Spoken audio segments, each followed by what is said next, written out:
Pursuing sport or athletics isn't that common. I struggle with the mental side of the game through my whole career, and we're never satisfied and we always want more. So I think it is really important to take stock of the steps and the successes you've had along the way. And there's something a lot more important is Ilan Cumberbirch is the founder of Yard Athletics, a top strength and conditioning facility in Vancouver. With a background in professional hockey, a degree in kinesiology, and a CSCS certification, Ilan blends athletic experience with expert training. What started as small group sessions has grown into a thriving, community-driven space, helping everyone from everyday clients to elite athletes reach their full potential. Why, is hockey different? there's a huge element of team, and you see very few, if any, individuals and egomaniacs at the top level in hockey. A point that makes way more sense is that it's the team focus and that they'll sacrifice for the betterment of the team. Toughest entrepreneurial moment? It was when we first opened our current location, because that was peak COVID, and meanwhile they're talking about shutting down the world. So I dumped everything and some, you're going in debt. And so you mentioned your dad was your coach. Yeah. My dad played hockey as well, and he coached us. Sometimes having a parent as a coach can add another level of pressure. I finally wrapped my head around the fact that I was going to have to do some personal training. I'm not saying that they were necessarily the ones that pushed me to go do it, but Did you want to bring in, again, the athlete component when you had Yard versus general population? so that's on that mind map I was talking about. Whereas Welcome to Built for This, Stories of a Maverick podcast. We've got another episode for you today. We've got Ilan of Yard Athletics, local Vancouver legend, trainer, elite athlete. What else can we say? But we're going to jump into it of how it all came to be. So welcome. Thanks for having me. Yeah. So we're going to start childhood. We're going to do this like a therapy session. Where did it all begin? How did you grow up? What was family life like? And then kind of how did you get into sports? Cool, yeah. Well, as you mentioned, born and raised Vancouver for the most part. Really fortunate to have awesome relationship with my entire family, parents, all my siblings. So there's 4 of us in our family, older sister, myself, younger sister, and a little brother. So yeah, we grew up in Vancouver. Pretty typical childhood, I'd say. Nothing out of the ordinary. Played a lot of sports, as you touched on. I started off whatever it is, I think probably when I was about 5. Yeah, played baseball, soccer, hockey. Those are the big ones. Then, I'd say in high school, got into rugby. Okay. So yeah, it was rugby and hockey primarily, and then obviously pursued hockey. And whatever that career was, that took me farther than the other sports. Did you get kind of pushed into sports? Was sports always big in your family of get into something? Or was it because you're a big dude, it's we got to get you in sports? Yeah, no, by no means was I pushed into anything. I think naturally, and I'm seeing this now as a father too, is that, a child will gravitate towards whatever's, in their surroundings and their environment. So in my, scenario, at least with my son, I like hockey and I like watching sports. So, he sees me go to hockey or throw on a hockey game and he's more attracted to hockey. So it's probably something similar to that. Yeah. For myself. And then, my dad played hockey as well, and he coached us. And so, yeah, I gravitated towards that primarily, but by no means was anyone pushy or anything like that. It was always really important, at least I remember growing up, to diversify and play a range of different sports. And I think that was extremely valuable. So, you played, it was, the sports were, how do I put it? Now early specialization in sport with youth athletes is really an issue, not a good issue. And it's a bit of a problem. And there's a lot of repercussions that come later on down in life with that. But, growing up, it was always you played hockey during the hockey season, and then maybe a little bit of spring hockey, nothing too crazy. And then you played baseball during, baseball season, et cetera, et cetera. And then at school, you played on the school team. So you play volleyball and you do track and field and cross country and all that stuff. So no, by no means was I ever pushed one way or another. And so you mentioned your dad was your coach. Yeah. Was that a good dynamic or a bad dynamic? Sometimes having a parent as a coach can add another level of pressure, or you might get they're a little bit more hard on you perhaps because you're their kid, or maybe not as much. But I also just think of at that time, or any sports, I grew up dancing and there was dance moms. Yeah. I didn't have a dance mom, but I saw girls who definitely did, and it was a lot. Yeah. And I was very thankful I didn't have that, and I could still just have fun, and I got to dance because I love to dance versus, you will fulfill the career that I didn't get to have. Right. Yeah. No, by no means were my parents like crazy hockey parents, nor is my dad. My dad actually, yeah, I think he helped coach. I can't totally remember, but there's a group of fathers that coached us, and it was really unique from tyke. They used to call it tyke. So that was like the first level. I don't know, like 6 or 7, all the way through till midget, more or less. Okay. It was more or less the same core group of players and parents. Some kids fall off or pursue other things and other kids get added on, but there's a core group there, and that was really unique. Yeah. And so, yeah. And then my dad kind of, stepped in a little bit more formally later on in my career when I was playing minor hockey. But yeah, no, by no means were they, crazy hockey parents. Yeah. And was there a point kind of like when you think about high school and sports drawing you of where you kind of thought like, okay, I'm pretty good at this. And I think I can, like the dreams of like, can I go pro with this? Where was this sort of maybe like nudge where you're like, okay, I can do better than just, we'll call it participatory sports in high school? It was actually interesting. And I'm trying to, kind of rack my memory here. I think in Vancouver, particularly, like excluding the suburbs of Vancouver, pursuing sport or athletics as, like really pursuing them, be that to the collegiate level or professional level, isn't that common. Yeah, it's not like East Coast. No, it's like honestly, it's like okay, you're gonna go to high school, you're gonna excel at high school, then you're gonna go to university out east, because they're better, and then you're gonna get a degree, and you're probably gonna study arts and waste a bunch of money, and then you're gonna get a degree, and you're gonna work in commerce, or like you're gonna be a lawyer, or doctor, even if you don't want to, someone's gonna pay for you to go to these schools just so you get that designation, because that's gonna set you up for success, quote unquote, in life. So athletics takes kind of a back seat to that, for better or worse. And so we were naive to it, I think, the potential and kind of the different avenues that could open up through sport. I was the first child, or first son rather, to go through athletics. So in some ways a bit of a guinea pig. Yeah. Where it's kind of like, I don't know if my parents necessarily knew what was best. I say my dad played hockey, but it's an adjusting landscape insofar as what routes you can go. That would have been 20, 30 years prior to me, right? And so there's different leagues, there's different avenues. So yeah, I think for a lot of kids, it was like, no, you play your minor hockey and then that's it. Because like, what else would I do? And in reality, there's so many other options, right? You can go play junior hockey in various different leagues at different levels. And then from there, you can play college hockey down in the States or in Canada. And then you can play professional. As I look back, I always said, if I knew what I know now, I would have somehow figured out how to get something, whether it's sports or if I really wanted to like dig in for academics, would be to get to the US for school. Because now working with people with the size of their universities, the teams, the alumni, like I just think the vibe they build is just on such a different scale. Yeah, certainly. That I think you just have a lot more possibility than I feel like, well, in particular, like BC has to offer. But yeah, I think in hockey in particular, traditionally, up until this past year when they changed the ruling, but traditionally if you wanted to pursue a career in the NCAA down in the States, you had to play junior A. It's tier 2 junior hockey. So there's a few leagues in Canada that are tier 2. If you went and played major junior, which would be, the WHL, OHL, the Q, et cetera, then you cannot go down to the States. They've since changed that. So now that is truly the premier junior hockey league, because you have your pick of the lot. You can go pro, you can go to the States, you can go to a Canadian university.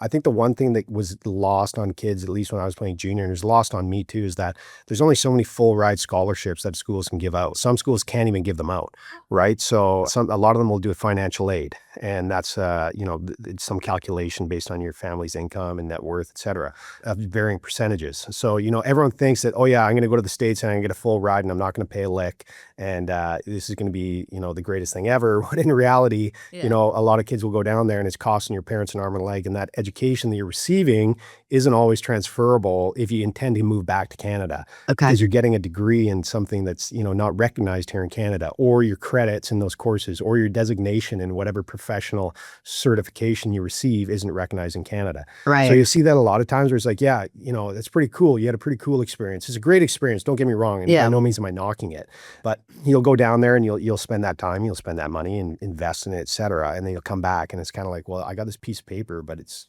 kind of useless. Right. Depending on what you want to get into. For sure. It's all relative. And that's where I'm actually thankful. And it wasn't really a deciding factor for me. That just never was a feasible opportunity for me. Yeah. There were opportunities, but not at a level that I wanted to play at. And, the scholarship opportunities weren't as fruitful. They weren't full rides. Right. Let's put it that way, right? So it's going to cost an arm and a leg to go down there and do that. So I opted for Canadian university, which I was, in hindsight, really thankful for, and had a great experience there. And so I went to the University of Saskatchewan, did that for 2 years, and then You went way transferred to out UBC. there.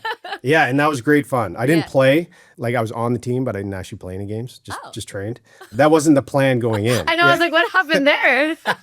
But yeah, that was a good experience, and still have a lot of great friends from out there and good relationships fostered there and really fond memories. So yeah. So I guess kind of at what point did you realize, I feel like any kid growing up, if you start to get pretty good at a sport, you obviously have dreams of like, if I can make it to the NHL, like amazing, this is what I want to do. I'm going to have all the things. At what point did you realize that wasn't going to be a path? Yeah, and I've spoken about this actually before, but yeah, we'll go over it again.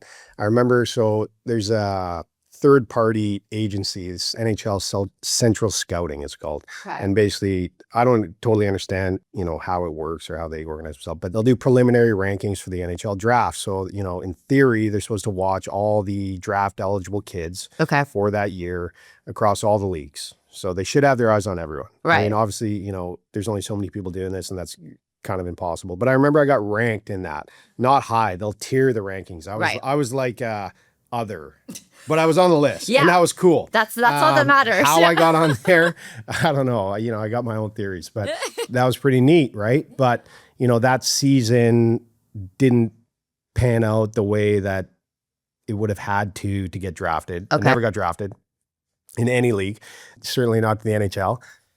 And then, so that was, I would say, kind of when I realized, maybe I got a shot at this. It's kind of cool. But yeah, that career, that junior trajectory didn't really pan out the way that it would have had to in order to go, to the NHL. Right. And then I'd say it was when I was in my 20-year-old year. So that's your final year playing junior hockey. And I hadn't secured a scholarship yet. Yeah, it was a melancholy. It wasn't, I remember sitting in my billet parents' place, like I was lying in bed, and it was my 20th birthday, I think. And I was quite upset, like quite emotional about it, crying, to myself, like not sobbing, but like teared up. And because, you invest all this time, say you've been doing it since you're kind of like started skating when you're like 3 or 4 or something like that. I don't know, 5 even, so 15 years of your life, let's say. Yeah. And then that's the end of the road. And that's kind of what you identify as, right? And that's, you have all these memories and you invested all this time and energy and you've had all the support and your parents have supported and your family supported, you made sacrifices, et cetera, et cetera.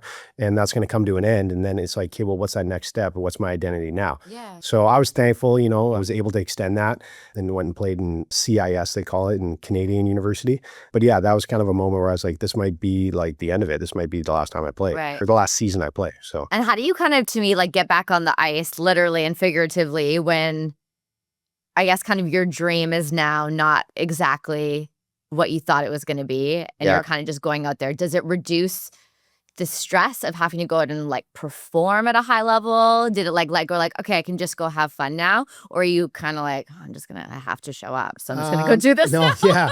I'd say, like, from a mental standpoint, I struggle with the mental side of the game through my whole career, and I still struggle with it, with business now. It's just confidence in decision making, and I probably overanalyze things and get, quite anxious about decision making and paralysis by analysis.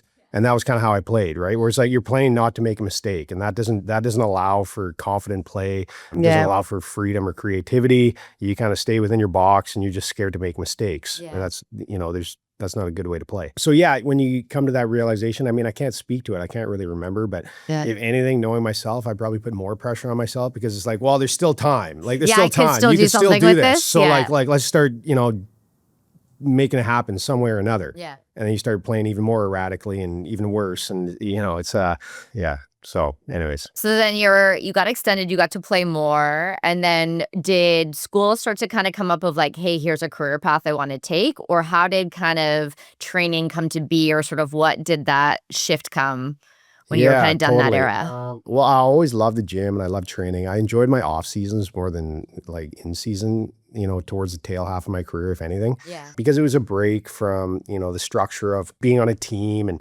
the mental roller coaster and psychological roller coaster that comes with playing in a role that I played in. And when I say that, I mean, like, you're not like a top 6 forward or a top 4 defenseman. You're kind of a utility guy. So you're maybe in and out of the lineup, playing limited minutes. And, no matter how invested you are in a team, you always want more, right? And you want to contribute more. As much as a coach says, well, like, you're helping your team, support your teammates, et cetera, et cetera. It's like, you want to contribute more, and it's fun to have success.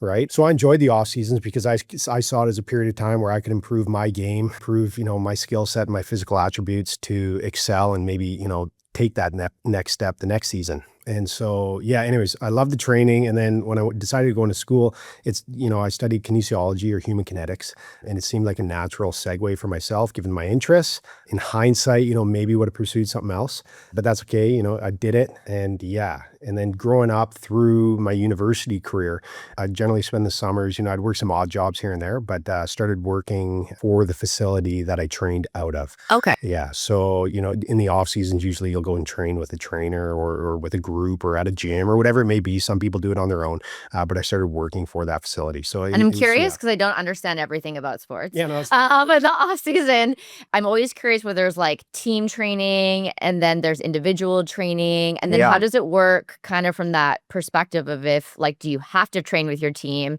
And then if you decide not to, are you paying for those additional trainers to come and train you specifically based? Like, how does that all work? Yeah, it totally depends on, well, there's a lot of different things. Through, amateur youth, right? There's generally no sanctioned training in the off season. So once the season ends, it ends. Okay. You're free to do as you wish. Drink beer, party, and or like very much so lock it down and get in like even better shape and like hone your skills.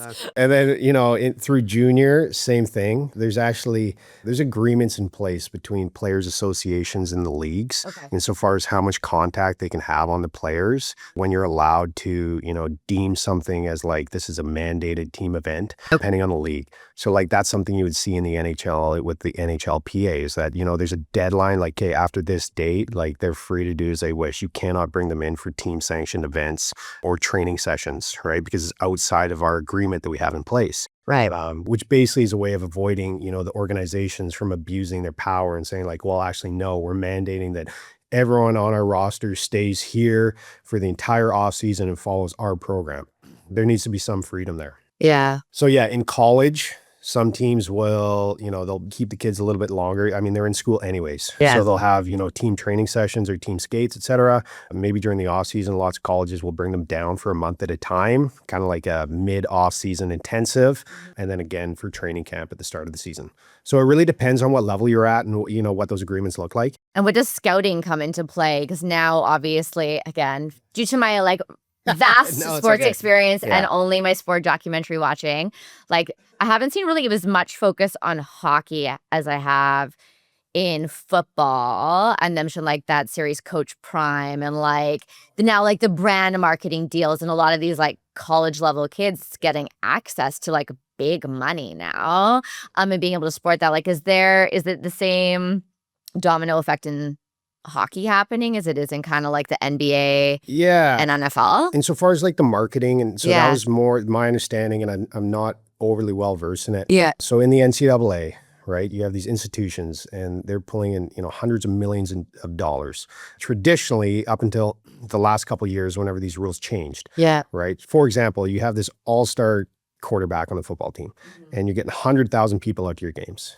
Right. And they're selling, hundreds of thousands of jerseys with this guy's name on it, with their likeness. So you couldn't use your likeness in any way to profit monetarily. Right. And that's where you'd see, well, this institution has like alumni and they're like buying them a new Benz under the table and stuff. And you're like, well, this kid's on a college like tuition, like how's he affording this? Right. And then they get nabbed and then the school would get fined and the kid would get tossed. Well, now they're allowing that. Yeah. So you're seeing these brand partnerships like you would a professional athlete. I don't know the exact parameters of it, how much they can, profit from it. Maybe there is, a limit to it. But for example, EA Sports would release an NCAA, say, Big Ten football game, right? And it would be like, okay, well, here's, Jenna starting QB for whatever school. and, EA Sports, profiting off of you, Right. but you're not seeing a dollar. Yeah, which makes zero sense. Yeah, it makes no sense, right? So they've changed that. And so, yeah, I'm assuming those same, benefits now would pertain to hockey in the NCAA. Yeah. Aside from that. Because I'm curious because you can get scouted much younger than you can in those other sports, I feel. Yeah, so insofar as scouting, so like that would be like marketing, and that's kind of a different, I feel like when somebody scouted you, though, you're like, yeah. now you're like on the list where you're like, oh, okay, Yeah, like so these that people are paying attention. So for junior hockey, generally, I mean, they start young. And that's where it's kind of sickening. So they'll start releasing these, they'll be okay, this is the top. And I can't even I just ask, how old is that? Because they're like, oh yeah, he's the top 09 in BC. And I'm like, well, what's 09? Like, what's my math? And right. Anyways, because they're so young now. Yeah. Right. But they start releasing, they're like, oh yeah, this is the top like 10-year-old left-handed defenseman in Western Canada. And I'm like, he's 10. Yeah. Like there's so much trajectory. There's so much room for growth and improvement and of all the kids. Like how can you assess, how can you determine how can you project how this individual is what they're going to be? When you talk about kind of like the mental side, and for you even coming out of that where you got to play a bunch of different sports, decide what you liked and lead into it. And then even still kind of getting into being really hard on yourself or over analyzing at 10, you have zero skills. And then are you getting like really produced to just be a pro athlete at that point? And then at what point are you just... Well, and those are the pitfalls of early specialization. And unfortunately, the way that hockey's going now is it's becoming a year-round sport. And I think it's kind of a catch-22. Like, it's like, well, this is something that my child enjoys, they tell me, if everyone's being honest with themselves. It's something my child enjoys, and they want to continue to pursue that. So you want to support them in pursuing that. And if they want to excel and have success, right, then, it's tough to pull a kid away and for them to even comprehend that. Yeah. Right. So you see it. On the flip side, you get a lot of parents who it's just, keeping up with the Joneses, where they're like, well, the Carters are doing the skills camp. Like, we better do it too for little Jimmy. Otherwise, they're going to fall behind and they won't be able to play with, their buddy. Right. Or like, they're not going to make the team that they want to make, or I want them to make, because I think that's what's best for their career. So like, I'm going to put them in that and then that, and then they're over-programmed, and, they get mental fatigue and they're burnt out. And aside from all the physical, implications of playing, that sport year round, which aren't great, there's the mental aspect to it. And then you get these kids that turn 14 and they go, screw this, like, I quit, like, and I hate you, mom and dad, and so that's what you want to avoid. And so I think that diversifying the athletic exposure, there's studies that prove it is best. And if you talk to any of the top, elite athletes in their respective sports, I shouldn't say any, right? But I would say the lion's share, the majority of them, right? They played as many different sports as they could for as long as possible. Were they maybe focused more on one than the other? Sure. But like, does that mean that they couldn't go out and pick up a tennis racket or kick a ball or like catch a ball or whatever? Yeah. I mean, there's a lot of transferability between those sports to other sports. So I think that's what's lost on people. And generally it's, the people driving it are ignorant and uneducated into the benefits of, being a multi-sport athlete. So yeah. Well, and I think it's almost like business as well. If like you only done one thing, the more roles or different industries or different people you work with, you learn from each person, your skills start to change and they get expansive, and then you can adapt quicker, you can pivot quicker. And it's not just like I can only stay in this box. And you'll notice that from like super academics versus like an entrepreneurial brain is like very one way of thinking versus a vast way of being able to like take in information and perform. So when you started starting to kind of work in the facilities you were training at, did you start to kind of look at things in a different way and kind of be able to take your experiences and say, hey, I actually want to take what I've done and work with all these athletes? Like, this is what I want to do? Or was it by accident that you kind of went into like training as your like full-time role? Yeah, good question. I always loved it. I mean, it's kind of hard not to, I shouldn't say that. It's obviously not for everyone. For someone such as myself, I loved it because, I mean, it was always the summer. Yeah. So that's nice. We're off to a good start. So, I can wear sneakers, shorts, and a, athletic tee to work. Yeah. I can listen to music that's fun. I can hang out with a bunch of individuals that are like-minded and are there and intense and motivated and enthusiastic and have similar, likes and interests because, they're all hockey players for the most part. This was prior to getting into the general population and personal training, small group training. They were just hockey players. So it's kind of like you're hanging out and like with your buddies more or less, right? And then we're just going to work out together, right? And I'm going to help you work out. And it's like, people that have trained in that environment know what that's like. It's really motivating. It can be intense. It can be competitive. It's fun. It's uplifting, right? And it's very gratifying. It's really gratifying to be a part of that process. So I loved it. And I never really thought otherwise. I considered going into physiotherapy, but that was more school that I didn't necessarily want to do. And it's kind of like at the end of the road, okay, well, what's your take home doing this versus that? Initially, I think the pipe dream that most individuals that get into strength conditioning have is they want to work. I shouldn't generalize, but I think for a lot of people, it's like, I want to work with athletes. And I was the same way. Yeah. I mean, if you could pick your litter, yeah, for sure. I would do that too. You want to be here, you want to do the work versus yeah. Totally. So that was the initial intention. With that being said, it's that route. I didn't go down it, but educated myself in what that involves. Right. Can be quite arduous, can take you all over the world, which isn't a bad thing. But if that's something you're interested in, it can be a lot of unpaid internships or, slightly compensated for internships, different populations around the world, limited job security. So there's nothing wrong with it, but it's like, you're not just going to land on your feet as the head strength conditioning coach for the top professional club in your respective sport. Or it doesn't happen. You got to put in a lot of time to get there. So yeah, I didn't go down that route, but yeah. So then when did it kind of pivot? Did you start kind of out of kind of the summer training camps, then working at a different gym and then sort of taking on, we'll call it everyday people and training them and then kind of be like, oh, okay, so now getting used to what it's like to just train with, we'll call it the average human versus a professional athlete, which is again going to be different. Yeah, so the company I was working for was called Factory Hockey Player Development. As the name entails, it was hockey players, elite, quote unquote, hockey players during the off season. So that was on ice and off ice. It was, all in one-stop shop, summer intensive. So when I was finished playing pro over in Europe, I'd been working for that company for a number of years. And then at that point, for whatever reason, I was so dead set. It was basically kind of like, well, if I'm going to come back, I want some equity in this business, right? So we negotiated. I bought into that business, and then worked for them for that off season, which was the same as the seasons prior. But then it was like, okay, well now you're a partner in this business. We got to keep it going here if you want an income. So we secured some contracts with some minor hockey associations, but quickly realized that wasn't really what I wanted to do. Working, it would be like, hey, 9 p.m. at Richmond Ice Center on Friday night. And then Saturday, 6 a.m. at Trout Lake, doing on ice stuff with, some 8-year-olds. And there's nothing wrong with that, but it's not what I wanted to do. So then, I finally wrapped my head around the fact that I was going to have to do some personal training, quote unquote. And started down that journey. And then you soon realize that, the general populace is a lot more reliable and consistent. Yeah. I shouldn't necessarily reliable, a lot more consistent from a year-round standpoint and from a revenue generator. So in the spirit of business, in the intention of, making money and earning an income, made sense to pursue that. Yeah. So did that for a year. And then that company actually folded up, which was unfortunate because I thought it had a ton of legs and a ton of potential. And then started Yard Athletics. So we actually rented space out of that same gym. So there's one facility and then we rented space out of it. So Factory Hockey rented space out of a facility called Groundwork Athletics. And then I started renting space as Yard Athletics out of that same facility and doing the general population. And it started off with just myself and Sam, just the 2 trainers renting space. There was an hourly rate for a 1-on-1, a 2-on-1, a small group, whatever.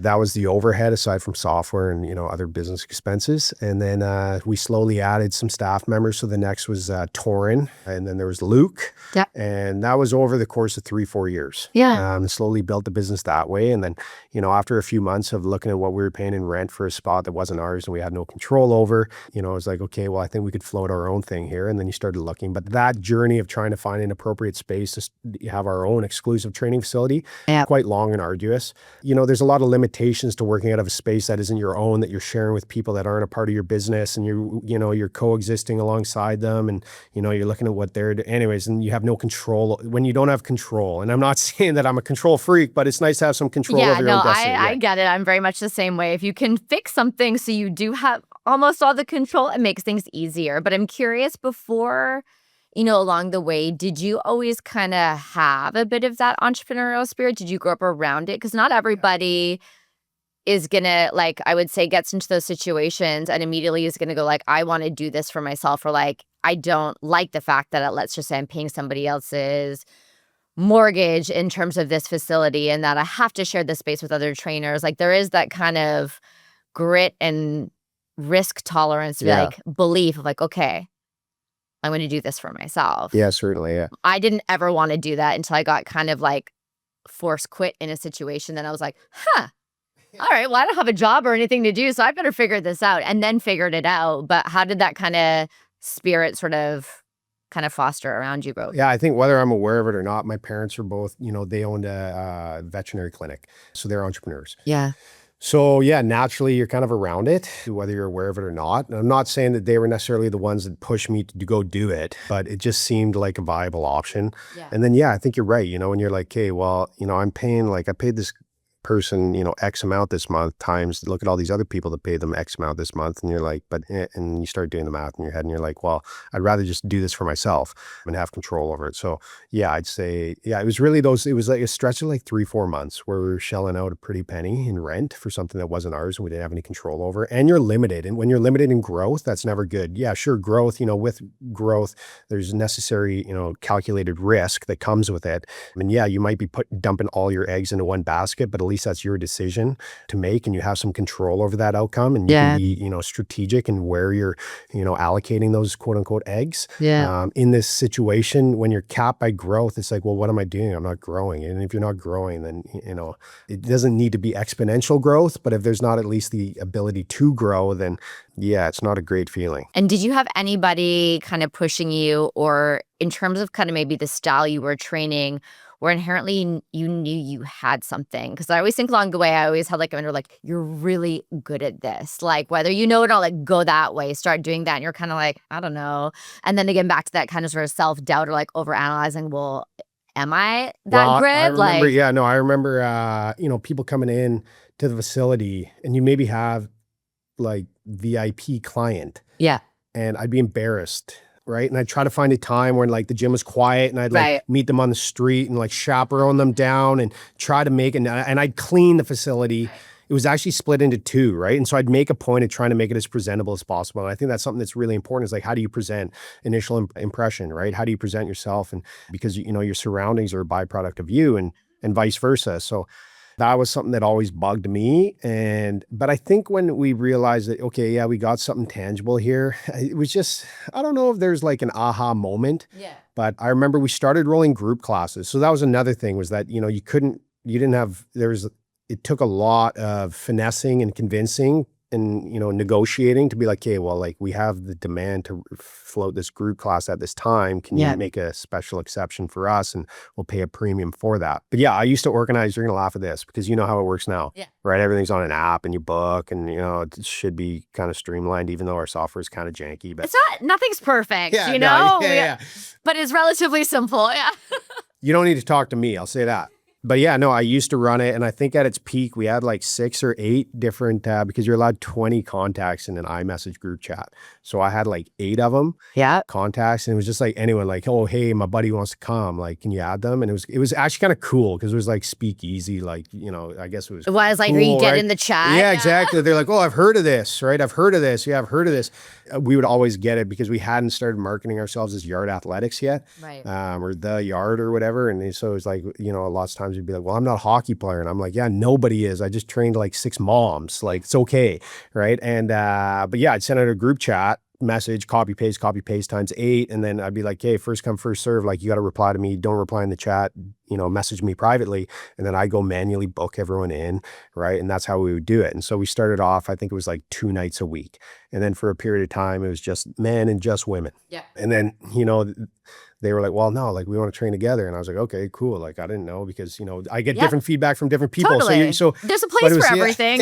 Separate and together. Yeah. So, no, I learned a lot through that. But where actually it all started was after that first off season, being a partner in factory hockey player development. I had a group of pals and they wanted to, keep training. They weren't hockey players. They were all retired hockey players, more or less. And buddies, they want to keep fit, right? Yeah, kind of like people do now, apparently. So yeah, we would train 3 mornings a week. It was Monday, Wednesday, Fridays, 8 a.m. And it was a group of 6 of us, more or less. Okay. They paid $20 a pop. Nice. And yeah, and so yeah, they'd come in and it was just like whatever, I'd go through a training session and it was good fun. It was honestly a riot because you're hanging out with your buddies and whatever. But yeah, no, and then the one day, my one pal there, he hopped up on top of one of the boxes, and at 8 a.m. on that side of the gym, it was dead, so there's no one else in there. And he had his, and the guys would tear their shirts off whether they should have or not. And he had his As shirt guys off. do. And there's dumbbells everywhere, just a mess. And he's like, oh yeah, he said something along like this place looks like a boneyard. And then from Boneyard, so we started calling the groups the Boneyard, which is kind of intimidating. And then I remember getting this tattoo actually, and my tattoo artist, who was like, he's a kind of intense dude, open-minded dude though. And he's like, yeah, Boneyard's like pretty hard. Yeah. Like, you sure? And he's like, yard athletics, like that's kind of hard though. And I'm like, yeah, no, but like it's not. Like, anyway, so that's where the ethos all kind of came from, and the inspiration for yard athletics and the yard comes from. And what was kind of the scariest piece? So you've got idea now, you've got like some things around, you were like, okay, I think I have something here. But then there's a big step from renting a place and then buying and like the costs and like, this is all on me now? I pulled up the other day from 2015, I think, all these Google folders. And I remember doing a mind map. So I was renting a basement unit, a basement suite. Yeah. And I had this, big chart. I actually had a charting table. Ooh, so I had that's very fancy. But it was because I had a table and it was from a client and I was looking for a dining table. And at the time you'd be like, you put on your Instagram story, hey, look for a table. And we got one. It should be like, and then they replied, yeah, actually I do. And it was a beautiful table. It was out of an apartment building or a showroom or something. And it was, so but it was a charting table. So I don't know, they're an obscure size. You're meant to stand on them and draw and do your work. Like an architect kind of vibe? vibe? Yeah. Yeah. But that was like my dining table because I was, multifunctional. Yeah. Anyways, but big paper and I just did, because everyone's like, well, what's your business plan? Yeah. And I'm like, well, what is a business plan? I don't know. Right. And they're, right. And they're like, what are your projections? And I'm like, I don't know, 1 + 1 = 2. Like, this isn't my forte. So learned a lot over that period of time. And, I certainly had support along the way. Yeah. Right. And I think I probably ran some ideas and shared some files with some people that probably looked at me and were like, okay, like, I don't know, sure. Like, or like, what do you're out to lunch, right? Where I was just like, okay, I poured my heart and soul into this. Yeah. Like, I think is this good? Yeah. I don't know. There's something here. I don't know what it is yet, but it's something. Did I do it? Yeah. Right. And they're like, yeah, I don't know. Like, what's your business model? And I'm like, I don't know. Like, train people. Yeah. Yeah. Pretty ignorant on that side, like financially literate, but not, I don't excel. Yeah. I don't have an accounting background or finance or commerce Nor do I. background. That is not my strength. Yeah. And at the beginning of the conversation, you asked, how'd you get into kinesiology or why did you decide that? If I had it done it over again, I would have done commerce for sure, because I think that's really good general knowledge to have for all facets of life. But anyways. But yeah, so I had the big mind map, right? And in the center was like the yard. And then it's like off of it is little things. And like, hey, what are the elements that you want? And honestly, I still have it. It's rolled up in my closet. I feel like that's a framer. I know, but it's so big. Oh, it's, okay. I don't know. Right. And it was like, okay, who do you want in there? And like, who's your client avatar? Yep. And like, hey, what are the services you're offering? And what are the additional services? I'd say we've like kind of hit 85% of it. There's some stuff that's changed. Of course, yeah. It's not 5,000 square feet like I initially envisioned. It is Vancouver, so the space is And some of the amenities aren't necessarily there. But yeah, so there's that. And then as I said, there's all the Google Drive files and the projections and forecasts. And, I remember going back historically and I did it I'm very analog, so very manually. And I tracked every single one-on-one. And then I had the cost, the gross revenue and the net revenue. But I did that manually because I knew. And anyways, and then so I did. And I was like, okay, well, like, here's what I probably could have pulled up like a monthly P&L if I had a bookkeeper working for me, but I didn't. So yeah, it was very bootstrap. The whole business still is in some ways. So yeah. And so you got it all built out. Then comes the actual finding the space. Yes. Getting the money and like, okay, this is happening. Yeah. Was it easy? Was it initial it was running tough. It was like brutal.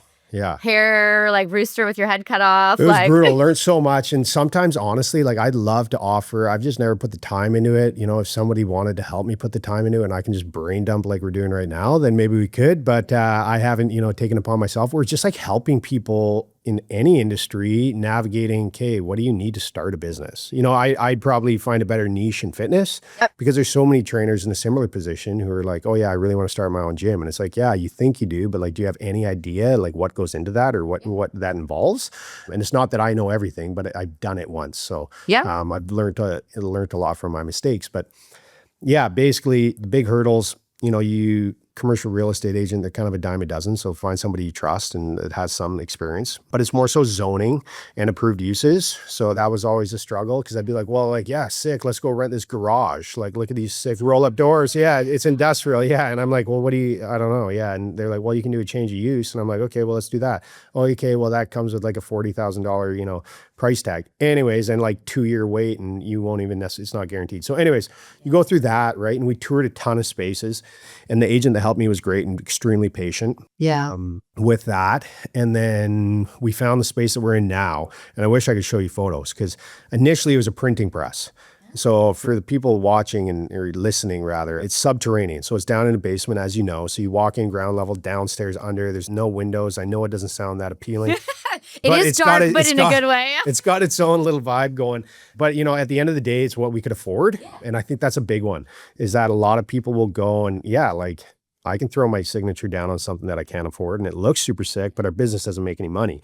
So it made sense for the economics of the business and the model. Yeah. And allows us to grow and allows us to, compensate our coaches appropriately. And, anyways, it's good for us. So yeah, I found that space, but it was an old printing press. And then the Vancouver film schools, they used it to build sets. So it was beat, like old basement. So we did a bunch of demo and learned a lot through that. And then, hired a design build firm to do the design and the build out. But it's kind of like a rent, it would probably be cheaper. It is cheaper, likely, to find something new that's a shell and build that out versus a reno, right, on an old thing, because it's like an onion. You peel back a layer and then you're like, oh, like didn't expect that, but that can't float. So like we got to do this. And like the price tag on your bill just climbs and climbs and climbs.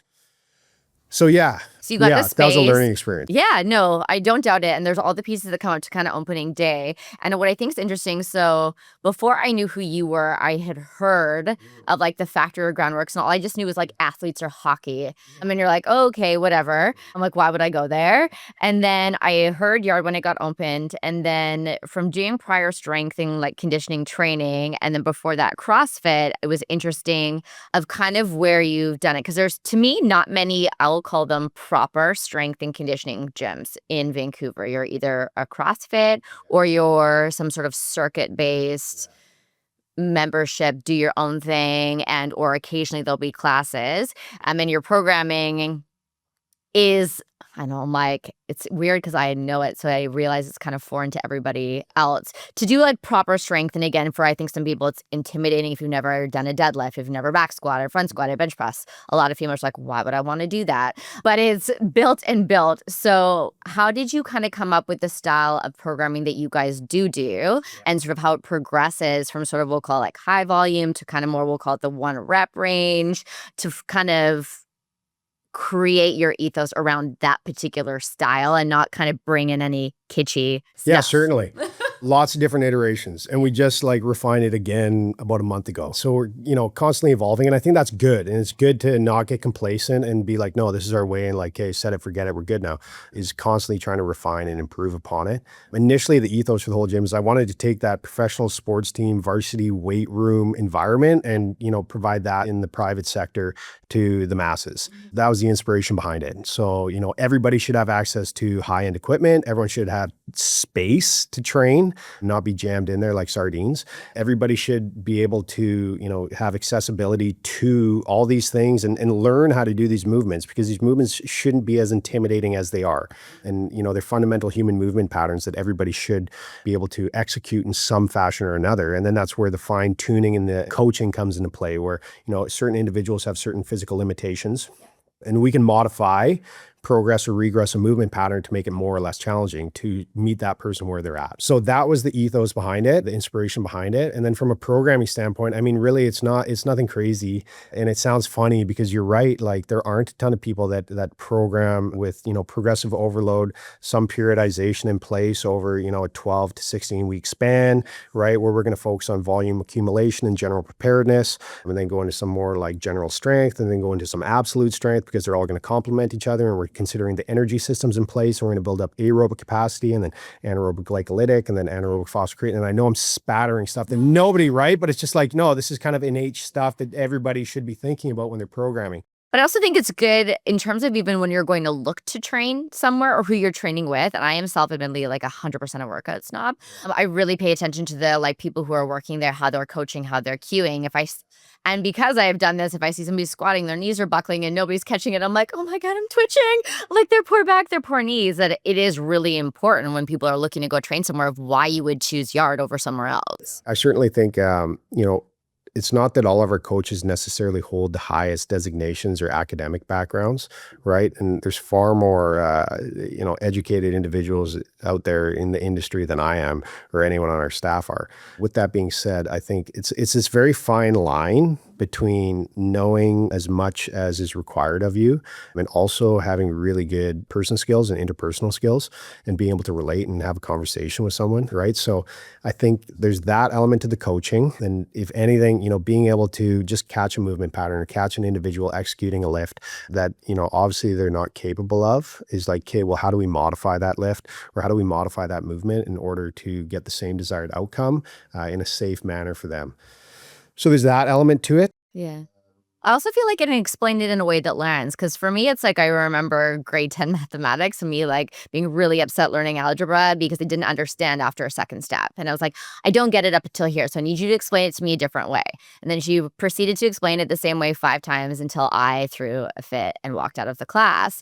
And I think that's kind of anything in terms of a good coach or trainer. It's like, if what I'm saying this way, you don't understand, what's the next way? Yeah. And if that doesn't, I can communicate in the other way and like alter somebody or speak it to a where they finally get it. And then as soon as you correct that one thing and what you thought was maybe like impossible lift for you or if it was too heavy, and then all of a sudden you can do it. Like those are like the little, I always think like micro moments that you're like, oh my God. Oh, there's I can nothing, do this. there's like, it's so gratifying. And I love being able to do it where it's like, oh no, I can't deadlift. It hurts my back. And they're like, hey, let me see you deadlift. And they deadlift. And I'm like, do you feel your back? And they're like, yeah. And they're like, okay, try this. And you're like, okay, boom, boom, boom. And then they're like, okay, focus on this. Okay, now deadlift. And they're like, oh. And you're like, yeah, okay. Like, and you just walk off, right? Like, no big deal. But that's what, coaching. And I think that's another thing is that you're not paying the coach, and it's like anything, you're not paying the coach for that period of time. It's like that you're paying for the years of knowledge behind that piece of advice or that moment, right? It's like, yeah, you could probably figure out how to deadlift properly on your own over the course of like 3 months and a lot of trial and error, right? Yeah. Or like I can come in and fine tune these like 3 things in your setup and your intention and on the lift and cues, et cetera, and fix it on the spot. So that's where the value comes amongst other things. But yeah. And you do some different iterations, which I've seen. So there's like an athlete development program going on to do that. I've also seen a lot of young kids come in to train with you. So how did you want to bring in, again, still like the athlete component when you had yard versus we'll call it like general population, or how do you kind of balance, We always wanted that. That's on that mind map I was talking about. Whereas like, okay, I want celebrities besides senior citizens, beside NHL players in the same space. Right? Because we're all working towards a common goal of getting better, and whatever better is relative, right? But there's a mutual level of respect. So yeah, we had that when it was factory hockey, right? We had those athletes, and then factory hockey fizzled out and folded it up, and then started yard athletics. And at the time, I didn't have the bandwidth to keep doing the hockey guys. There's some, and then it kind of died. And it's kind of like you got to keep replenishing the well. Because kids age out, right? Kids age out and they stop playing, or they go to play pro, or they go move away, whatever it may be, right? So you got to keep, as I said, replenishing that well. So thankfully that's come back around. And honestly, it wasn't really something that I was content with. Just, okay, that's fine. This is what it is. We're just going to focus on what we're doing. But it kind of fell in our lap, a few really unique opportunities. So it's good. And now it's back, and it's better than ever. So really fortunate about that. And that's something I'm really passionate about. Obviously, I think if you're listening to up until now, you've realized that. So I love that. And I think also, for some people, maybe not everyone, but like they think it's cool too, right? They think it's really awesome. And they're like, okay, well, actually, like if they're, for better or worse, right, they're working with that population, like, oh, they must really know what they're talking about. That's not always the case. I wouldn't say that's a generalization that you should make based on the observations, but I think it adds an interesting element to the community and the culture. And it's always cool to work out with people who are either like, we'll call it like aspirational in some kind of way. I have like a weird dream of like, I've always wanted to do training programs that like pro athletes do, or like what is it called? The day that they go out for the NFL. Combine. Like, yeah, the combine, like just to like run beside somebody who's just so much more athletic, you to understand, because you see it. But until you're beside it. I know. Here's the thing though, the thing that people get misconstrued with quote unquote training, again, quote unquote elite. Yeah. Right. It's like, well, what classifies elite? What kind of a marker is that? Right. What kind of a metric is that? Is that the training's not that different? It's not that different, nor should it be that much different. Yeah. Right.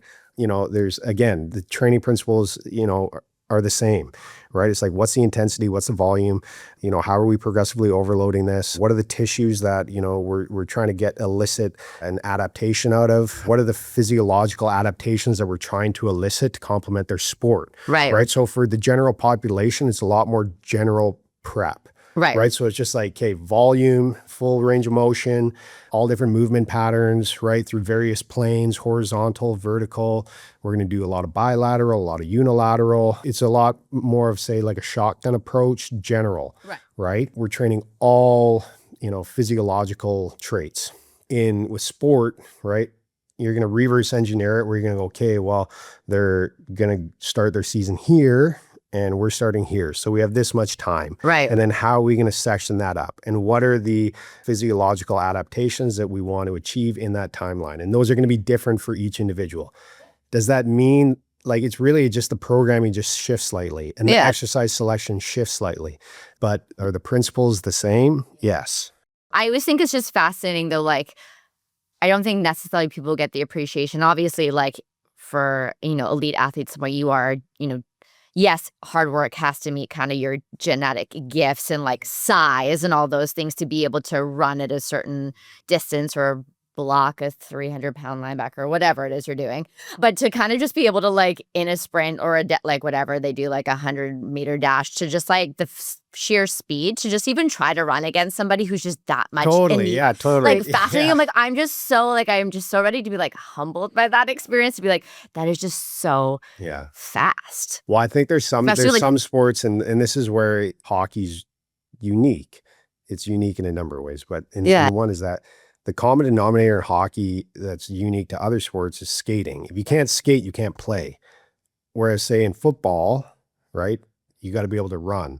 And there's a much larger percentage of the population that can run than can skate. Right. So we've already skate eliminated. Well, should we say? We've already eliminated, skate, right? We've already eliminated a whole chunk of people, right? Yeah. So like pure athleticism transfers a lot better into a sport such as, say, like football or rugby than it would into hockey. Yeah. Right? Like you could take the best football player in the world, if they can't skate, they can't play hockey. Right? Whereas like you could take, the best hockey player or the worst hockey player in the world, maybe not the worst, but right? And it's like, well, if they can run, they can kind of play football. They're not going to be good necessarily, but they can play it, right? So that's kind of the unique thing and so I think it's really important too, in our role that we're in, is we're not trying to replicate what they're doing in their respective sport. We're trying to train, for the physiological demands of their sport. Right.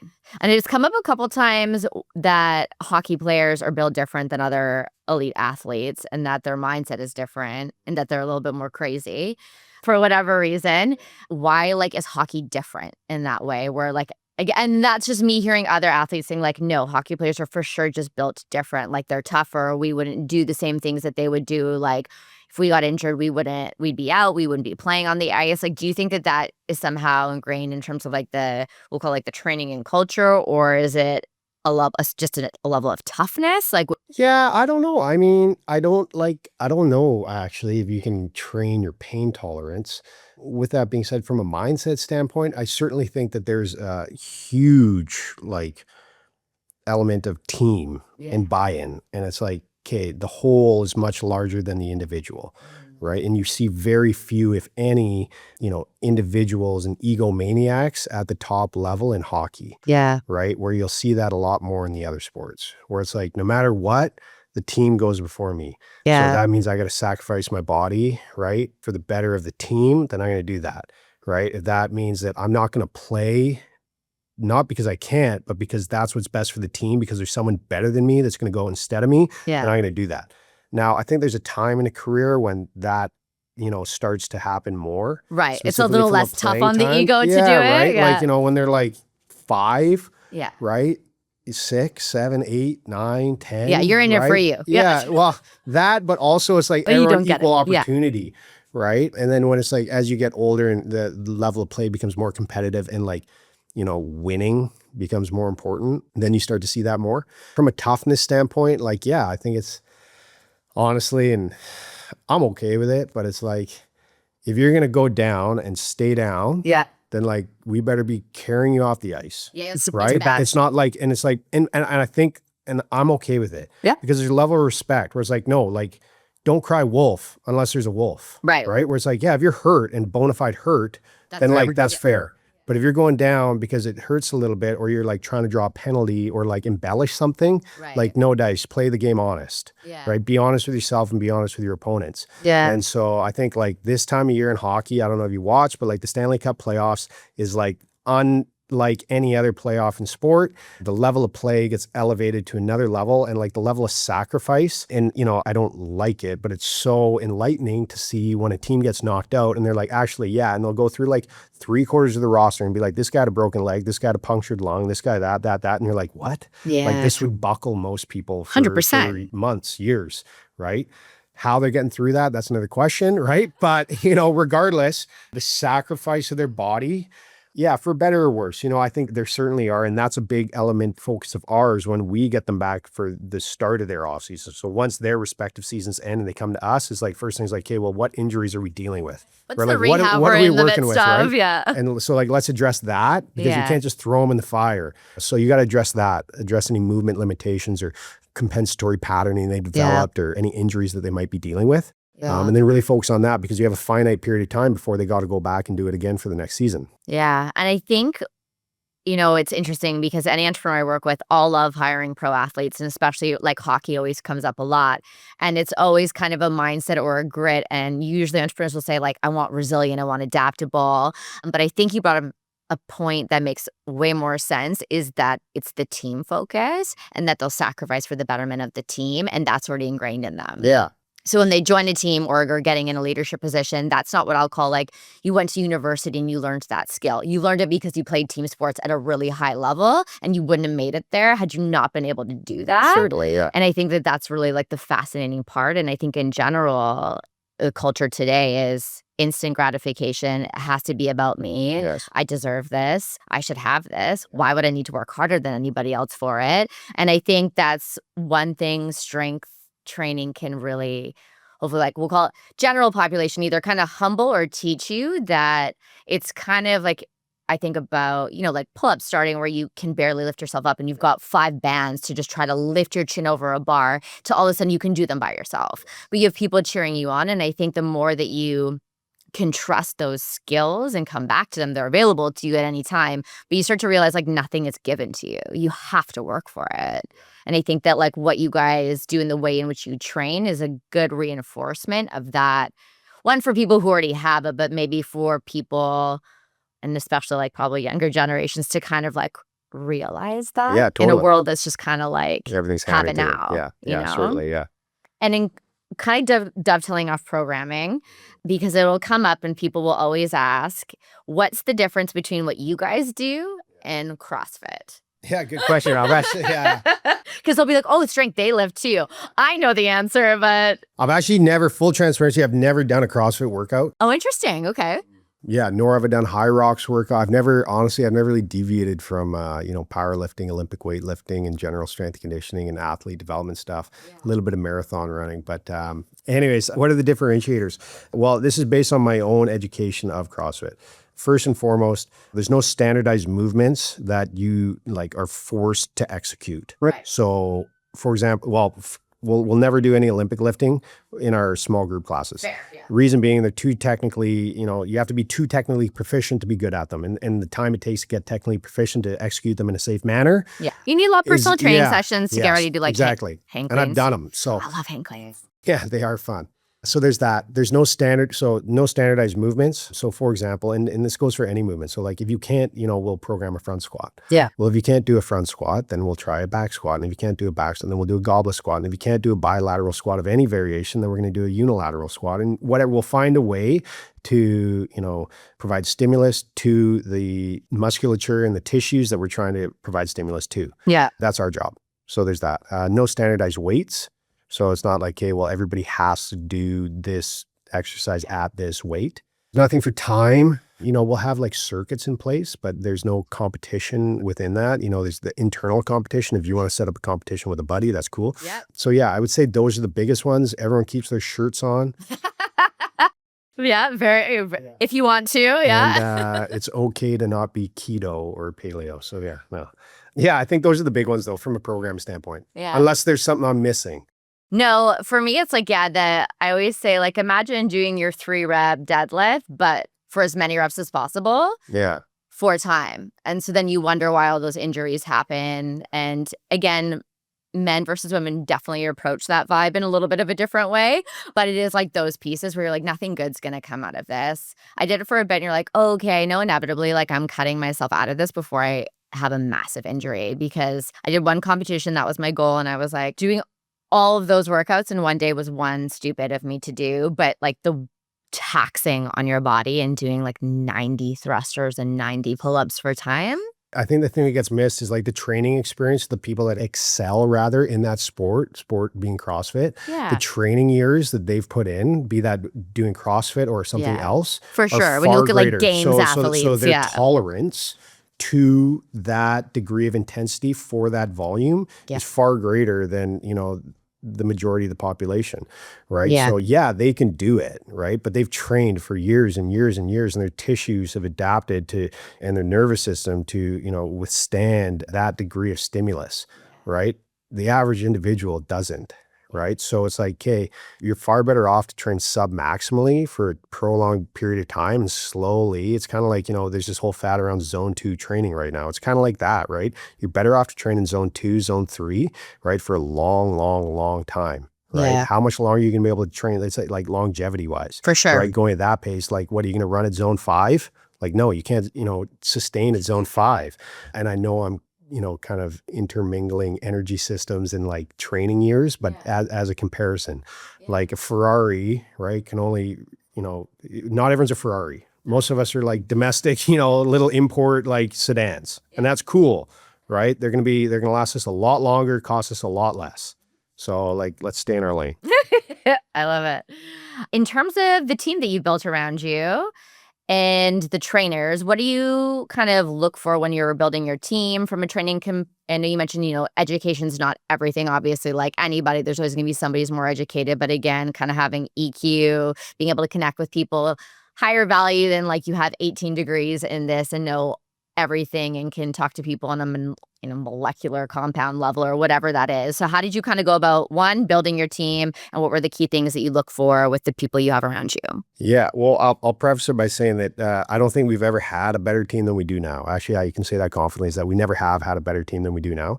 And our staff retention's excellent. Really happy and proud of that and the team that's around us. Insofar as the criteria that we look for, academic background and, academia is important. Having a base level of knowledge about, anatomy and biomechanics and physiology rather is important. Is it the be all end all? No.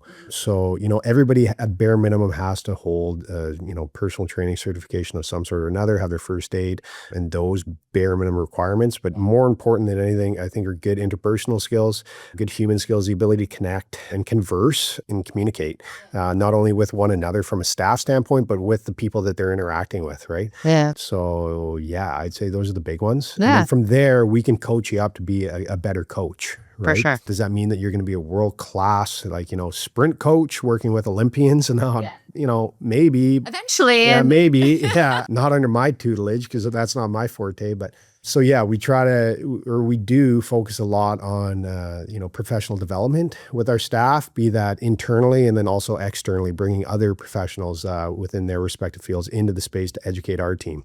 And I think it's always great. It's just it's another voice, it's another authority, it's another opinion. Yep. And more than anything, you got to think about it and view these things analytically.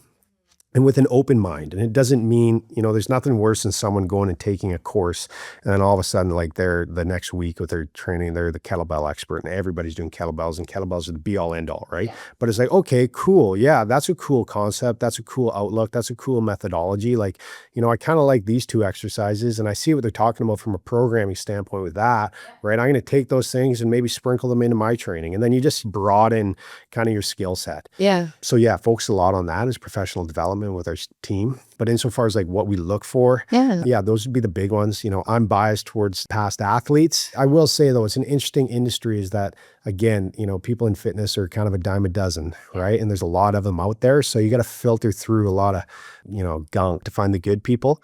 And do you have kind of any, we'll call it, not tests, but maybe like if you met somebody and let's just say someone's listening right now and they're like, I want to be a trainer at Yard. This speaks to me. I like this guy. I like what they're up to. I have some of the things, maybe not all of the things.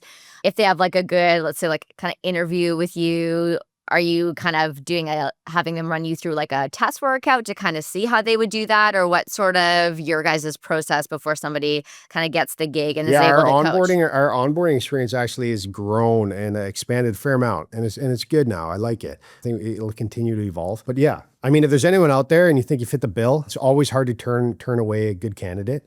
So feel free, get in touch with us.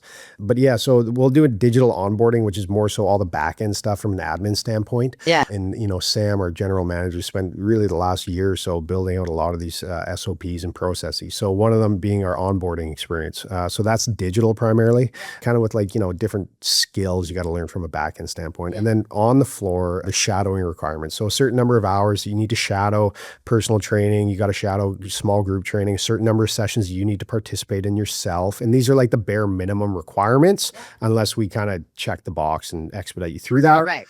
And then there's a certain number of hours you need to do being shadowed by a staff member, of which we will designate. And then, yeah, eventually we'll throw you into the fire. So yeah, that's more or less the onboarding experience. All in all, for some people, I mean, it never takes flight. Yeah. For some people, it gets expedited really quickly. Other people, it can be a month, couple months. So yeah, it really depends. Cool. But, yeah. And so as everything is kind of, the foundations are a bit more structured and set up now, what does the kind of forward trajectory of Yard look like? Are you guys expanding? Are you growing? What's the kind of big next iteration of Yard? Yeah, nice segue. Yeah, we are opening a second location this year. That's exciting. The intention. So yeah, hope to get possession end of June, beginning of July, and then a couple months of build out there. So end of summer, early fall, if everything goes as planned. And is the larger facility on your vision board or same size? Yeah, it's actually nearly carbon copy, the exact same size. Okay. Different layout though. Okay. Yeah. And whereabouts is the location? It's going to be over near the Olympic Village, so Okay. First and Main. Awesome. So yeah, we're just dealing with that right now, dealing with the city and the design and all that business. So yeah. It'll be above ground this Ground time, floor, though. yeah, Ground yeah, floor. yeah. I can't So try to you think. I'm get like some- in that yeah, area. I was like, yeah, is there any yeah. underground? I'm not No, sure. yeah, but yeah. you'll get some sunlight there. So Some yeah, windows. Yeah, we're really excited about it. I think it'll be an elevated space. The model won't change and the services won't change. I mean, everything will be transferable from one location to the next. So, if you hold sessions at one location, they're, viable at the other location. And staffing, you'll see some familiar places at both, probably some new faces, or I can guarantee some new faces. So yeah, we'll actively start hiring and marketing that a little bit more here in the coming weeks and months. So yeah, stay tuned. We'll have some fun pre-launch, incentives and stuff like that. So yeah, we're excited about it. Nervous, but excited. Yeah. It is, but it's a cool spot to be in, like the next phase of like what you did worked. And now you can replicate it and do it again. Yeah. Better, hopefully. Yeah. Well, I mean, everything's an iteration, like you mentioned, right? You've works for a bit and then you're like, okay, we have to change this process because now what we're doing is changing and we have to like line up for that. I think, that sparked something in me. And that's something that I really do like about our business is we're not a franchise. It's not corporate, right? It's not big box, right? There's no box that we have to confine to and fit within. Yeah. Right. And you're dealing with humans. You're not dealing with someone that, paid, a few $100,000 to get the rights to something and has no idea what they're doing. Yeah. Everyone involved in this business is invested in the industry and invested in the business in some form or another and is truly passionate about it. And it's their full-time gig, more or less. Yeah. Right. So it allows us to be more nimble, but also have a lot more of a connection with our community and the feedback that we receive. Right. So for example, you talked about the programming adjustments that we just made, right? And that was direct feedback from the people that were coming to our sessions 5-6 days a week, right? It was that, what, I love it. It's great, but I find that we're getting too sore. Like I'm too sore too often, right? So like, okay, well, how do we change that? And, what we've reverted back to, we did about a year ago.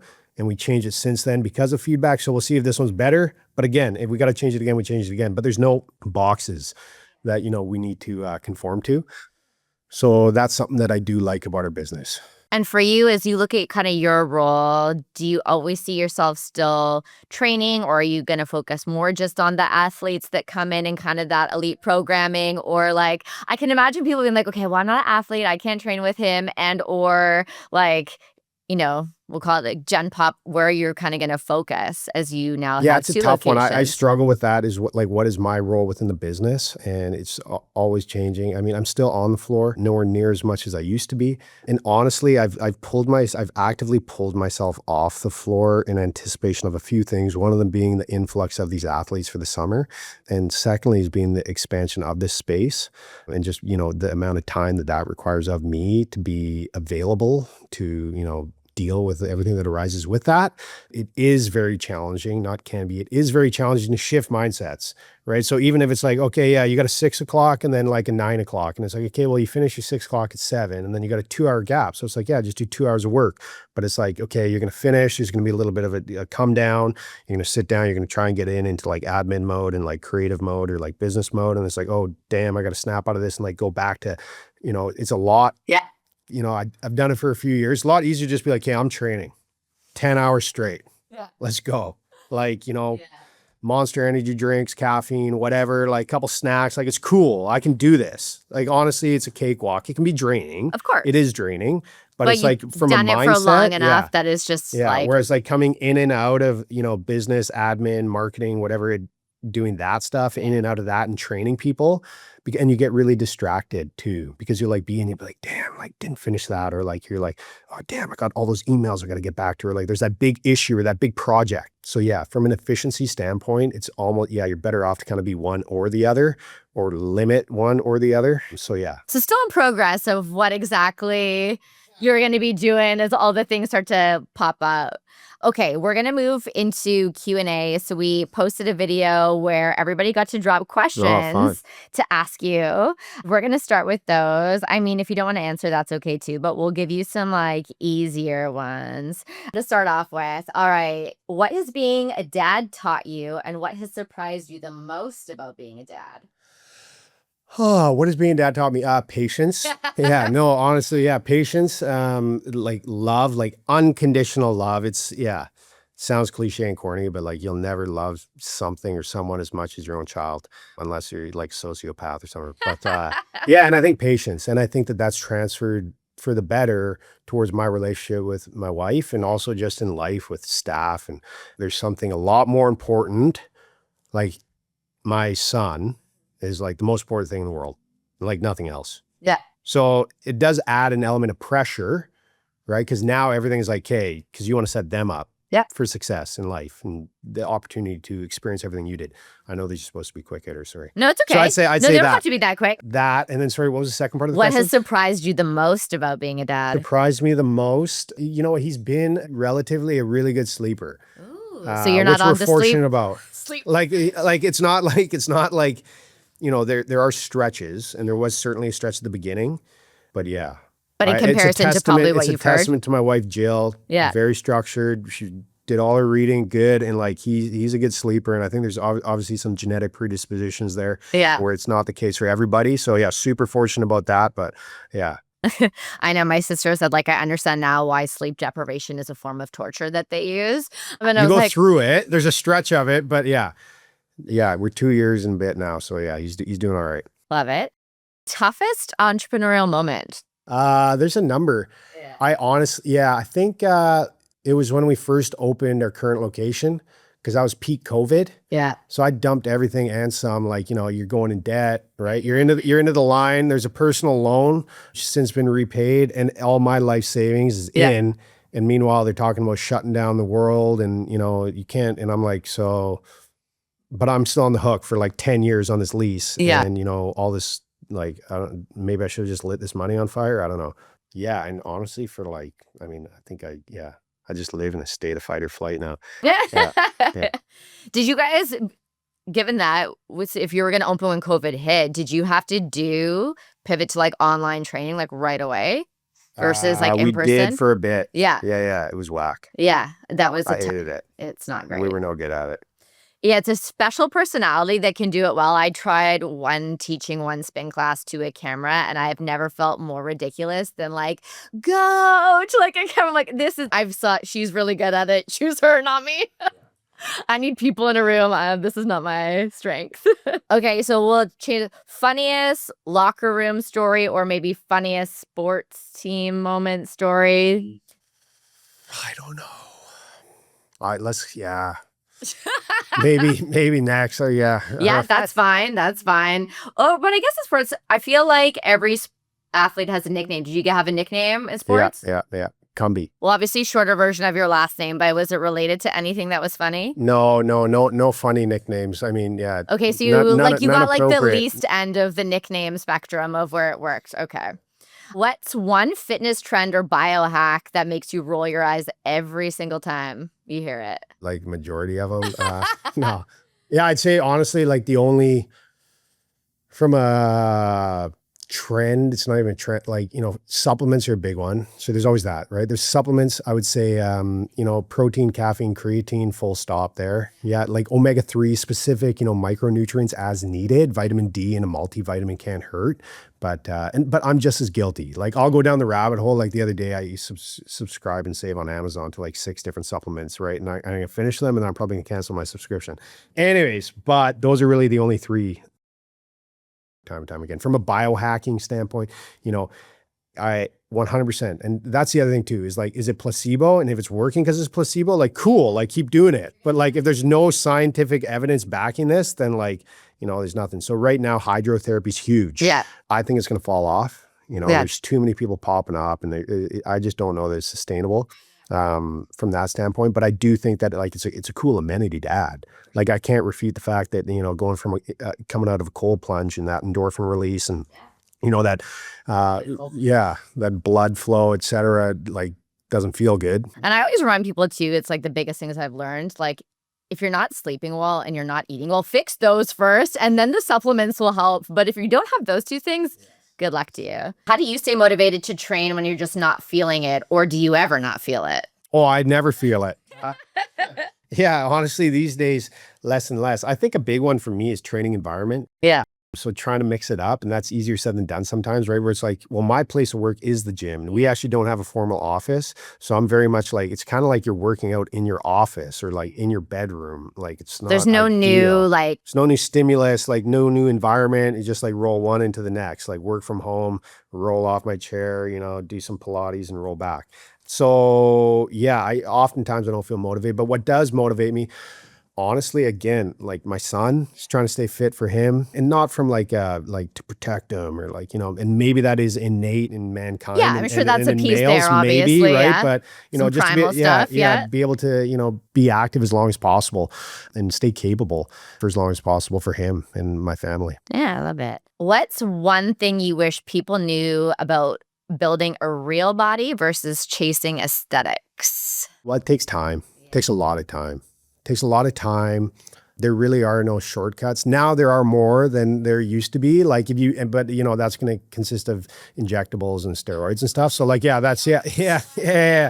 So like those things do exist if you want a short, quick fix, but it's not going to be tangible. It's not going to be something that you can like really use, right? Like you will see some people and they're around, like lots of them, where it's like, yeah, oh yeah, that guy's jacked, and it's like, but like, why is he so weak, or like, why does he keep getting injured, right? And you're like, yeah, so This is not adding up. yeah, so yeah, it takes time. Okay, this is the big question. As somebody who has a slightly more athletic build and legs in particular, I know it's on your website. It's one of the first things I laughed, but I think it still doesn't get talked enough. Will squats make my legs get big? Well, it really depends on how they're programmed. Yeah.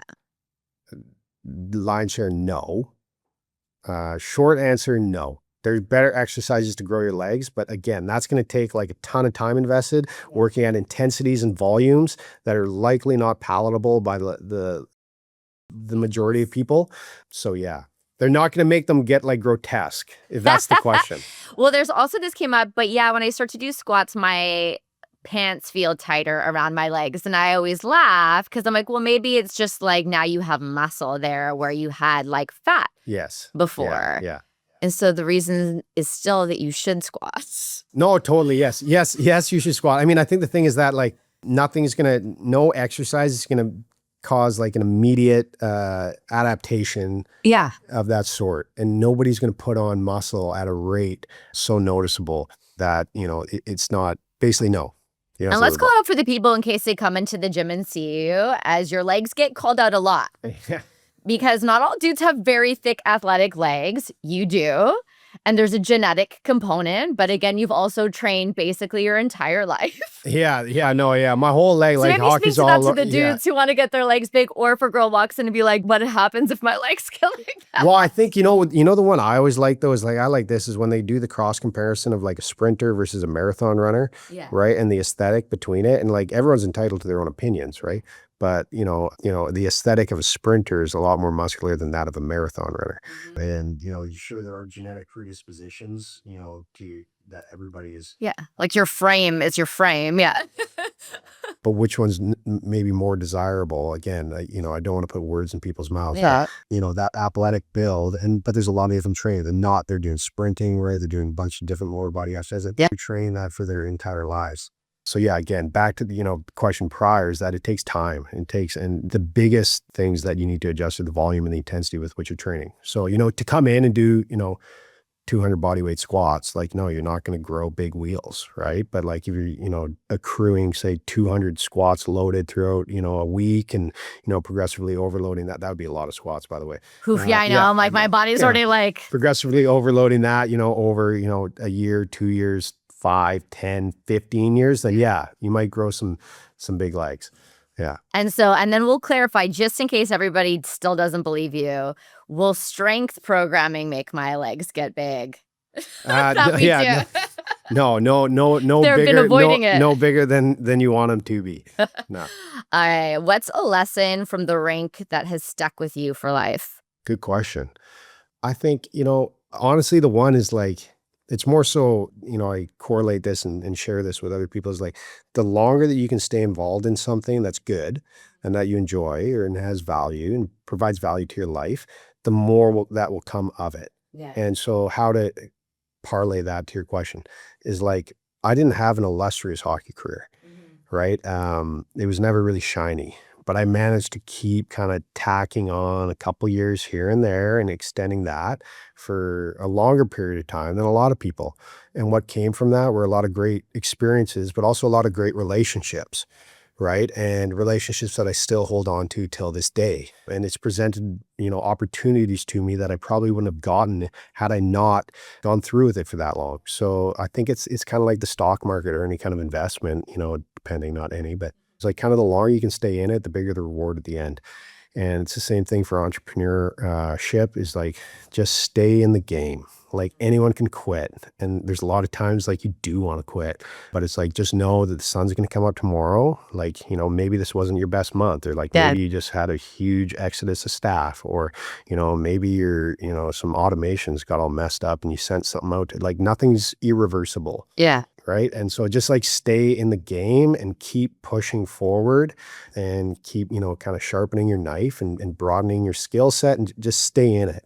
Because the longer you're in it, the bigger the prize at the end of the puzzle, whatever that is. And hopefully it's gratifying and there's value along the way. For sure. So then what for you would be your proudest entrepreneurial moment so far where you're like, Oh, geez. Yeah, I'm never that great at taking stock. I think honestly, it's just like looking back to where we were a year ago, 2, 3, 4, 5 years ago, looking at when we first opened that gym, where we are, even looking back at that map thing I made, you know what I mean? And being like, oh yeah, we actually this kind of came to fruition. Like we did all right. And it's like, and I think that at some point along the way, I had a goal, it's like 2 locations, right? And it's like, okay, well, like now we're doing that. And sometimes you ask yourself why, and that is a problem with the human race, right? Is like we're never satisfied and we always want more, right? And so I think it is really important to take stock of the steps and the successes you've had along the way, because I at least always focus on the failures and the negatives. So yeah. I imagine like, and only because I saw this, imagine it was a cool moment because I was coming in to train. The women's rugby 7 team was training in your facility. So like, that's pretty cool that they want to come to your gym. Yeah, totally. Yeah. Stuff like that's always cool. Yeah. I think, yeah, I also I don't love comparing us to others. And subsequently, I don't necessarily educate myself on like what's going on out there. Partially because I find a lot of people in fitness are just like dorks, and excuse me, but like I don't There's a lot of weird things going on out there. So yeah. I'm just like, no, I don't like, I'm just gonna, and it's ignorant because I should. So yeah, I'm just kind of like, well, yeah, like, I don't know, doesn't everyone have like teams training there? Yeah, but yeah, so yeah. Should probably take more stock. Yeah, it sounds okay. Or like some proud moments. That's like your new homework, the gratitude side of it, not the negative Nancy side. In terms of sports teams, actually, if you could call in either a sports team or maybe one particular athlete in general that you would be able to get to train, who would that be? Oh, good question. I don't know necessarily. I'd always said that I'd love to be involved with the Canucks in some capacity or another. I mean, hometown team. I'm not like a hardcore Canucks fan. Yeah. I mean, I feel like it just kind of makes sense because, we're down the street, right? So I think that would be cool. With that being said, I've had the opportunity to work with a fair number of Canucks or, NHL players over the years. So that's awesome. It's more so like you're kind of, and I don't have an answer for you, but you're always intrigued by either the super freaky athletes where you're like, yeah, I want to see this in the flesh. Like DK Metcalf, see a clip, you know who that is? He's this wide receiver in the NFL. There's this viral clip where he's just like standing nonchalantly and then he jumps like 6 feet in the air and you're like, what the hell? And like, what? There is one, I saw one clip, I don't know if it's him or if it was, I want to say Saquon Barkley, but he's running and he jumps and he like 360s in there, lands on the other side and like jumps over another guy and like runs. Yeah, I know. It was like just pure, like you're this, like, how do you do that? Athleticism, Yeah. right? I think you see that too. Like I love rugby because you get those freaky genetic athletes, right? And with like a real element of toughness, right? So just like watching that like ground, like field level. But I think anyone that are in that top like 0.1% in their respective sport, it's like you can't not appreciate the athleticism. Yeah, it's whether wild. I get the opportunity to work with them or not. Like I'm kind of indifferent, but I just love being around sport and I love being around greatness. So be that in business, be that in athletics, whatever it may be, it's like, oh, wow, like let's watch this person operate, right? It's like, what are the little things they do on a consistent basis, day in, day out, that make them great, aside from the fact that, they're genetically predisposed to genetically these gifted skills. plus like insane training. But it takes a lot of work to get there, right? So I think that, Cool. What one gym pet peeve drives you wild? Oh, I already touched on it, like the taking the shirt off thing. I'm like, hey, like I get it. I just think out of respect, Yeah. it's like, I don't know, like no one asks you to take your shirt off. Like, what do you sit in the McDonald's and take your shirt off? You know what I mean? Like, this is a place of business. Like, I understand we're exercising, but it's like the warm-up has just started. Right. So that one kind of irks me. And that doesn't happen at the yard. It's happened a few times. It depends. Time and place, yeah. So there's that. If you're on your own one-on-one, like do your thing. I've done it. Or like, if it's super humid and we're like Hawaii, like I get it. Yeah. Outside. Yeah. Anyway, so there's that one. Oh, the obsessive like grunting. And I'm just like, buddy. The noises. The noises like the are grunting weird. and screaming. Yeah. I think, I don't know what the figure should be, but unless it's like, I don't know. It's like those strongman come just like, I get why you're screaming. Dude. Yeah, give her. Like that's you're like about to have a 1,000 sports hernia and like pink sock and like blow some blood vessels, like let her out. But yeah, Gen Pop, yeah. Yeah, makes no it. sense. That excessive chalk use. Yep. I'm keen on chalk, but like, within reason. The clap, like LeBron ruined chalk with that. And I'm just like, buddy, I just vacuumed. You don't know like, what just happened in gyms everywhere. Yeah. So there's that one. I think those are probably the big ones. For me, I'm like a neat freak. Bare feet is my thing. I do not like seeing bare feet in a gym. But I also have a foot thing. Like feet to me are like deformed hands. And so I just don't really need to see them while I'm working out. That's my thing. What's the best advice you've ever received and from who? Can't remember. I think if anything, the stuff that keeps me going, it's not so much advice. Yeah. Well, no, I should say this, like hire professionals for jobs that you're not a professional at. Yeah. So, we outsource a lot of different stuff within our business, be that like marketing, admin, bookkeeping, accounting, legal, like, it's a different age now with ChatGPT, but it's still, AI, like I'd rather deal with a professional in that. And you're going to pay for it, but pay. And like you get what you pay for. So maybe those two kind of hand in hand. I don't know whether that's the best advice I've gotten. I think the vote of confidence, like from my parents to like take that step. I remember, having a conversation with them where I was just like, I was losing my mind. I wasn't happy in life. And I was like, if I don't do this, right, like, I don't know, there's going to be another opportunity. I don't know how much longer I can. And that was after we'd been in that space there for 3-4 years, but I'd worked there for longer than that. Yeah. And I was like, we're capped. Like we can't grow. Like there's a ceiling here and we're busting at the seams. It sounds super extreme, but yeah. So I'd say that. Cool. Yeah. And that ties into actually this next question, which is great. So if you weren't doing this, training, yard, everything, what would you be doing instead? I always say if I were to do it again, I get in commercial real estate and I get my helicopter's license. Yeah. Interesting. Yeah. Well, you could still get your helicopter's license. Yeah, I could. I mean, I could still get into commercial real estate too. I don't know if I would, but yeah, that's what I say. Tricky around here. All right, last question. Define in your own words what built for this means to you. What does built for this mean to me? I think, individuals with the intangibles necessary to see it through in their respective professions. I think there's a lot of intangibles that individuals that excel or have success some degree or another in their respective professions have, and some commonalities between them.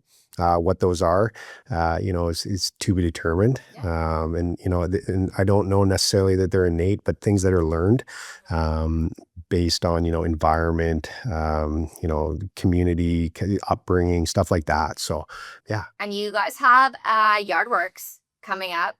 That's June the plan. 21st. Yes. Do you, for people listening, is it you have to be a member at Yard to participate? Nope. What is this event all about?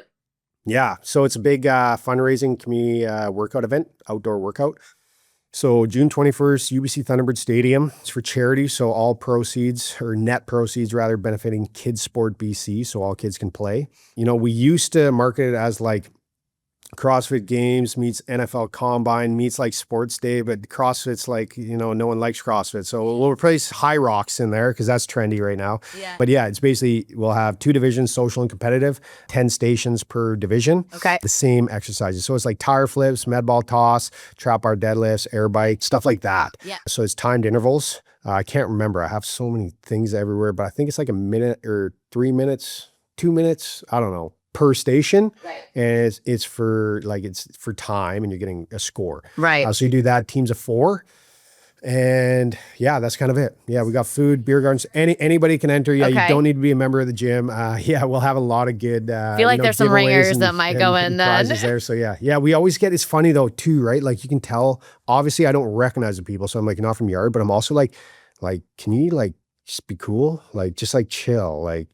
Man, and then so their shirts are coming off real quick. Yeah. But I always love it. My favorite is that the last 3 years, it's been a group of like washed up hockey guys. Obviously, special place in my heart. Of course, that have won. Yeah, and they'll generally beat. Well, they do beat because they're on the cup. Yeah. The fitness freaks. So yeah, I respect that. That's fair. Yeah. And in terms of if people want to come train with you, come to Yard, how do people find you? How do they sign up? Great question. Well, we're located at 307 West Pender in between Hamilton and Homer. Easiest way to go through our website, or you can find us on our branded mobile app. Just search Yard Athletics on the Google Play or Apple Store. For the app, first class is free. Use discount code first time. We also have a 10-day unlimited trial that often goes on sale. But yeah, there's that. If you're interested in personal training, we have that as well. Low barrier offers there, 3-session one-on-one trial for $190. So yeah. And if push comes to shove and you can't figure any of it out, you can pick up the phone or you can send us an email. Old school. Yeah. All Walk right. in. I like that. Yeah, old school. And for people listening, we're going to do a giveaway. So if you're listening to this and you're maybe a little scared, but if you share something like this, we're going to let people kind of win a chance to come work out with you and at Yard. And we kind of had it positioned as either group fitness, but I'll let you talk about kind of what you want to do for people listening to kind of share the podcast. Yeah, totally. Yeah. Share the episode, like and follow this podcast or this post. Follow both of our accounts. And yeah, we're going to be giving away some free 10-day unlimited trials for our small group training and some free 3-session one-on-one personal training bundles. So yeah, dealer's choice. Awesome. Obviously, as somebody who trains there, I can't recommend enough. It's a great spot to come get strong and have some fun, and no shirts off parties going on there. Not unless you really want to and it's been sanctioned and it's a particular thing. But I appreciate you coming on today. It was so great to have you, and stay tuned on what comes next. Thanks for having me.